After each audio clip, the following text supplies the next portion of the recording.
"Fourscore and 7 years ago, our fathers brought forth on this continent a new nation conceived in liberty and dedicated to the proposition that all men are created equal. Now we are engaged in a great civil war, testing whether that nation or any nation so conceived and so dedicated can long endure." Happy President's Day, everybody. That was the Gettysburg Address. As you can see, I have a chin curtain. I'm doing this to honor Honest Abe Lincoln, the one president who crushed the South where they still wave Confederate flags, by the way, the South that had slavery, and helped restore the Union. And that's exactly the kind of president we're going to need when Donald Trump leaves office. I'm doing this to pay homage to Abraham Lincoln. Some people call this an Amish beard. I don't know why so many people in the West, whenever they see a chin curtain, by default think of it as Amish. Not just Amish men have these. Married Amish men have chin curtains. The single Amish men are clean shaven. That's how they identify their marital status. The reason why married Amish men shave their mustaches off is because they're pacifists and they associate mustaches with military service. Not just married Amish men, though, have chin curtains. A lot of Middle Eastern men have them. A lot of Muslim men have them. Abu Wahib, he had one. A lot of men in Ireland and Scotland have the chin curtain. They call it the Donegal there. Another name for it is the Shenandoah. They also call it the Spade. It's also called a Whaler or a Lincoln. Ironically, this was very popular when Abe Lincoln was president. I've been watching that movie Lincoln nonstop, religiously. I've watched it a few times already and seen some of the historical depictions there. And actually, Steven Spielberg got it right. It actually only showed the last 4 months of Lincoln's life.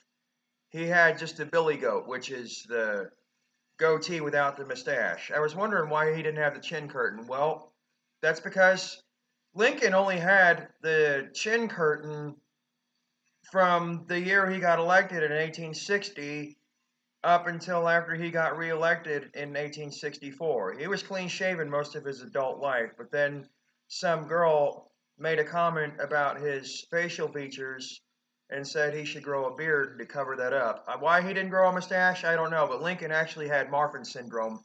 That's why he had those high cheekbones, and that's why he wore the top hat.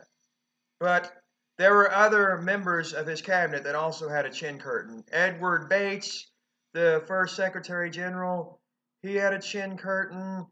The Secretary of the Army, Edwin Stanton, he had a chin curtain. So did Gideon Welles, the Secretary of the Navy. Schuyler Colfax, the Speaker of the House at the time, who became Vice President under Andrew Johnson after Lincoln was assassinated.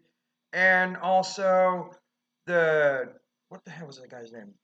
George Yeaman, the representative from Kentucky who was apprehensive about voting yes on the 13th Amendment, but finally came around.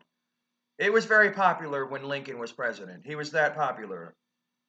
Lincoln actually is on the short list of most popular presidents in our entire history, and rightfully so, because he'd faced more challenges than any other president in our entire history at the time. We'd never had a civil war before. But the chin curtain isn't just unique to Lincoln and Amish men, as I just stated. I told you that a lot of Middle Eastern and Irish and Scottish men have them. C. Everett Koop, who is the longtime Surgeon General, he had a chin curtain. Court McGee, the MMA fighter, he has a chin curtain. Dave Ortiz, the baseball player. Wayne Static from Static X, he had a chin curtain. Walt Whitman when he was younger. Bill Walton, the basketball player, when he was younger. Kelvin Herrera, the pitcher for the Kansas City Royals. Marwin Gonzalez, he has one, the third baseman for the Astros. I'm trying to think who else has a chin curtain. Freeway, the rapper. It's more common than people realize. I don't know why, though. They still call it an Amish beard. But regardless, the reason why I have that, like I said, is to pay homage to Lincoln, and also living in Vietnam and being health conscious. I eat a lot of soups and I eat a lot of cereals, and sometimes stuff would get stuck in my mustache. So it's more convenient for me to have this. Also, whenever I have allergies and I need to blow my nose, I don't have to worry about getting mucus stuck in my stash. I might grow it out later on this year, but for now, I still want to do this in accordance with President's Day. Seeing how we've got a pathological liar in office right now, why people still think that Donald Trump is honest is beyond me. Just because he has no filter and says exactly what he's thinking, that doesn't mean that he doesn't lie like a dog. Over 80% of all the stuff he said during the campaign had been debunked by Snopes. Why people don't get that, I don't know. It's beyond me. Even when Hillary Clinton was calling him out on it, he just said, wrong, wrong, wrong. He didn't come up with any counter arguments. He kept saying, wrong, wrong, wrong, like somebody who has Tourette's. He never takes accountability for anything. And if that man was really as tough and strong as he thinks he is, he wouldn't be getting butthurt over the most inconsequential things like protesters in Chicago that didn't like the way that he did things and ran his campaign. He wouldn't have such a strong penchant towards posting all his disdain and disapproval on Twitter all the time. Barack Obama never did that.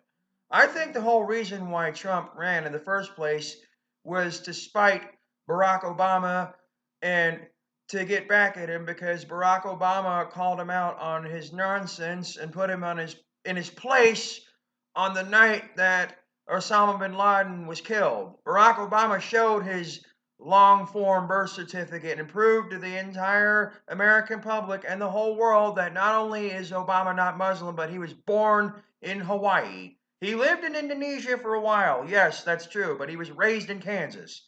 Barack Obama is as American as apple pie. Now, just because he has a Muslim sounding name doesn't mean that he's Muslim or that he's Middle Eastern. Barack Hussein Obama is and will always be considered one of the best presidents we ever had. And that is in my humble opinion. That man probably had more challenges than any other president except for FDR and Abraham Lincoln. He inherited a pile of crap and had no shovel to scoop it out. But he did a fantastic job with what little help he's got. That's same work that Obama achieved. Donald Trump is on the verge of sabotaging. And I'm not going to keep quiet about that as long as my heart beats and as long as that man is in office. And that being said, I'm more inclined to keep the chin curtain because I'm also trying to show solidarity with Islam. I want people to know that not all American people are Islamophobic and that some of us also realize that not all Muslims are terrorists. Most of them aren't, and not all terrorists are Muslim. So, that being said, I hope that my message got across, and I want to wish everybody a happy President's Day. Keep it real, and remember, stay politically engaged and get out and vote. Cheers.